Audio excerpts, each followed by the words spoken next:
All right, so today we're going to be looking at solution sets to equations with two variables. We've looked at lots of equations. Everything we've done so far this year has been an equation or inequality with one variable. So now we want to look at equations that have two variables. If you look here, this has an x and a y. So when we find our solutions, remember that the term solution does not the meaning of it does not change as we move from equations with one variable to equations with two variables. We're still trying to find the value of the variables that make the equation true. So in this first exercise, by the way, I'm on page 109 in your books. What we want to do here is we want to try and figure out of these solutions that are listed here, which ones are actually solutions to this equation. Now, these are listed as ordered pairs, okay? And let's remember that an ordered pair, that the first value is an x and the second value is a y. So what we're going to do is we're going to take these values and we're going to plug them in and we're going to see which ones are true. So you can take a calculator and do that. But for example, if I take 3 and plug it in for x, and I take 2 and plug it in for y, I'm going to get 12 minus 2, which is 10. So it turns out that this is a solution.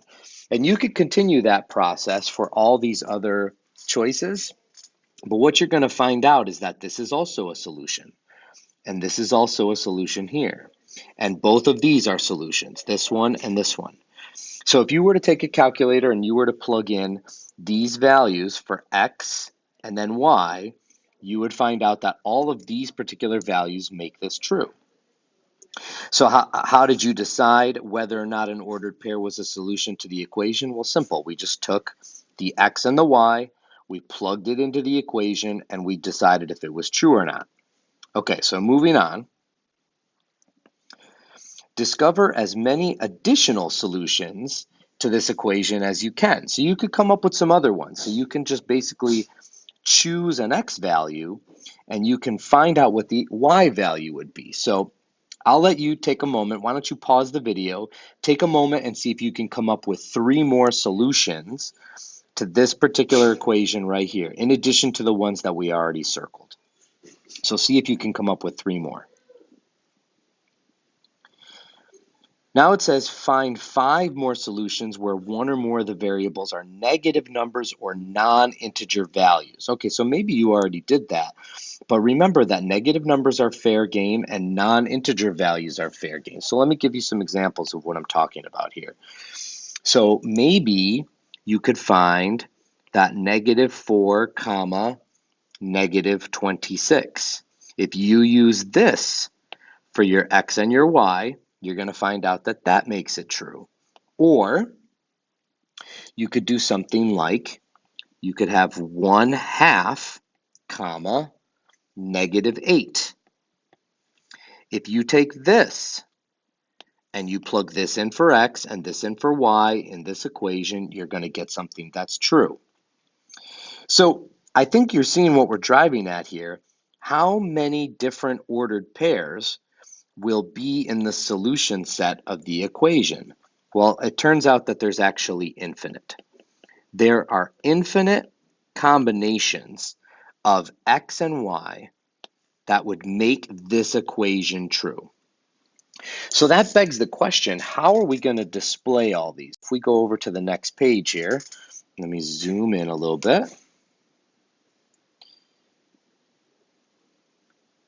If we want to display all these solutions, we need a way to display them. We can't write down infinite solutions, but it turns out that we can just display them with a graph. So for example, I had the solution 3, 2. So if I go over on my axes here, I can plot the point 3, 2. It's going to be right about here. And I could plot the point 1, -6. That would be right about here. And I could plot the point 5, 10.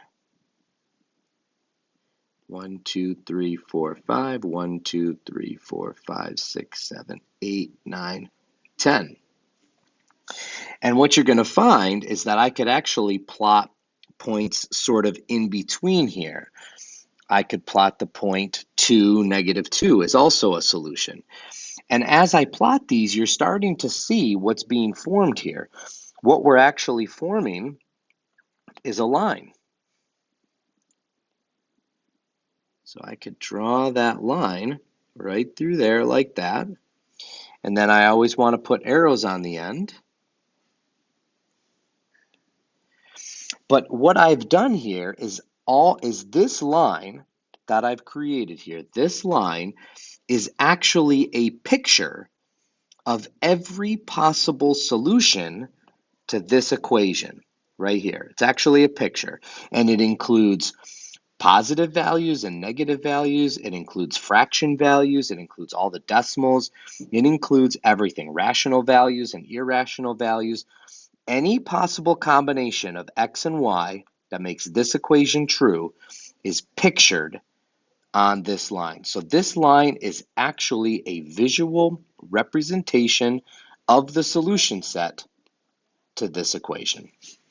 And we're going to work on this some more in class, but that's all for now.